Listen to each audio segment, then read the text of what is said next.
Барлық киносүйер қауымға сәлем, сіздермен әдеттегідей кинопарк каналы. Және бүгін мен сізге 2015 жылғы «Этот неловкий момент» деп аталатын француз драмасы туралы айтып беремін. Француздық ең жақсы достар Антуан мен Лоран қыздарымен бірге 18 жасар Мари және 17 жасар Лунамен Корсикаға демалуға келеді.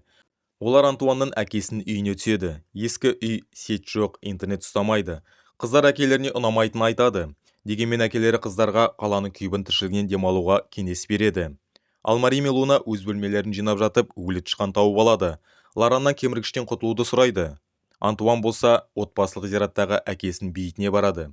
Жас кезінде әке-шешесімен қарым-қатынасы нашар болған есіне алып, ол үйге оралса, Битрюосын үй жинап жатқанын көреді. Жасөспірімдер Антуанның ата-бабасының зиратында байланыс бар екенін білген бойда, олар сол жерге жүгіріп барып, аралда өздерінің таныстары бар екенін біледі. Құрбы қыздар әкелеріне түнгі 2:30-ға дейін серуендеуді өтінеді. Бостандықты сүйетін Лоран қыздарды оңай жіберсе, консервативті Антуан өтінішті орындаудан бас тартады. Қыздар өз бөлмелерінде махаббат жайлы жасырын әңгімелерін айтып жатыр. Мари қиын қарым-қатынасты іздемейді және кез келген қарым-қатынасты ойын-сауық ретінде қарастырады. Ал Луна болса, өмірінің қалған бөлігін бірге өткізгісі келетін тәжірибелі серіктес табуға ниетті. Кеш батады, қыздар әкелерін алдап клубқа барады. Ақыры мас қыздар үйлеріне қайтады. Әкелері ашуланып, екеуін жалғыз басқа ешқайда жібермейміз деп қорқытады. Таңертең төртеуі ғашықтар жүрегінің шатқалына экскурсияға шығып, жұппен түсуді шешеді. Луна биіктіктен және құлаудан қатты қорқады, сондықтан Лоран онымен бірге түсуге келіседі. Марийдің әкесі оның алдында мүлдем басқаша көрінеді. Антуан әйелімен ашуланып сөйлесіп жүргенде, брюнетка онымен флирт жасай бастайды. Уақыт өте келе Луна Лоранды ұнататыны белгілі болады. Кешкі серуендеуде ол әкесімен Маримен бірге жағажай кешіне баруға рұқсат беруін сұрайды. Антуан келісіп қыздарға жауапты досын бірге жібереді. Ал өзі болса сүйкімді құймақ сатушысымен кездесуге кетеді. Осы уақытта Лоран тағы да бір сұлумен танысып билей бастайды. Луна қызғанады. Ол би алаңда ересектерді бір-біріне алшақтатады және Лоранды алып кетеді. Барда олар 1-2 стакан алкогольді ішіп, Мариді кездестіреді. Ол әкесінен оны басқа фестивальге жіберуін сұрайды. Луна қызғаныш биінен кейін Лоранды азғыруды шешеді. Екеуі теңізге шомылуға барады. Романтикалық жағдай, ай сәулесімен жалаңаш қыз Лоранға сақтық пен парасаттылықты ұмыттырады.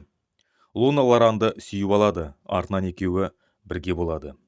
Бойжеткен Лоранға ғашық екенін айтады. Үйге келе жатқанда олардың алдынан қарулы Антуан шығады. Ол жабайы шошқаларды аумақтан қуып шығуға тырысып жүр екен. Таңертең Лоран өзіне үлкен қателік жібергенін және ол уақытты кері қайтара алмайтынын түсінеді. Мари бәрін түсіне бастайды. Лунаның үстіндегі Лоранның іш киімін көргенде, Мари таңғы ас кезінде Луна мен әкесіне жек көрініштік сезімі оянады. Осы уақытта әкелері дүкенге электр қоршауын сатып алуға барады. Содан кейін жағажайда жүрген қыздарына келіп қосылады. Ал Луна болса Лоранға жақындауға тырысып бағады. Лоран болса ештеңе білдіртпеуге тырысып жатқанда, бұл Маридің назарын аударады. Ол орнынан тұрып кетіп қалады. Кешке Маримен тағы да бір шиеленісті әңгімеден кейін Антуан өзінің ең жақын досына қолдау көрсеткен үшін алғыс айтады. Лоран болса досы білмейтін әрекеті үшін кеудесін өкініш кернейді. Мари әкесінің рұқсатынсыз клубқа кеткеннен кейін Луна Лоранның бөлмесіне жасырын түрде кіреді. Таңертең ол оны жақсы көретін мойындауға мәжбүрлейді. Мари үйіне оралады. Лоран кәмелетке толмаған манипулятордың тілегін орындауға мәжбүр болады. Қанағаттандырылған Луна өзінің жатын бөлмесіне оралады. Луна болған жағдайды құрбысымен сөйлесуді ұйғарады. Бірақ Мари ештеңе естігісі келмейді. Ол досын жеңіл мінезді әйел деп әкесін кінәлап бөлмеден жүгіріп шығады. Кейінірек Антуан кеңседе Маридің диванда жатқанын көреді және ол ашуланғаннан Антуанға дөрекілік көрсетеді. Ашуланған Антуан досына барып қызының мінез-құлқын дұрыстауды сұрайды. Лоран қызының көңілін қалдырғанын түсінеді, бірақ құпия жария болама деп оған жақындаудан қорқады. Түстен кейін төртеуі теңізге демалуға барады. Луна Лоранды гидроциклмен суда жүруге көндіреді. Лоран шыдамдылығын жоғалтып, гидроциклдің жылдамдығын арттырып, оны қорқытады. Кешке ойын кезінде Луна Лоранға тиісе бастайды.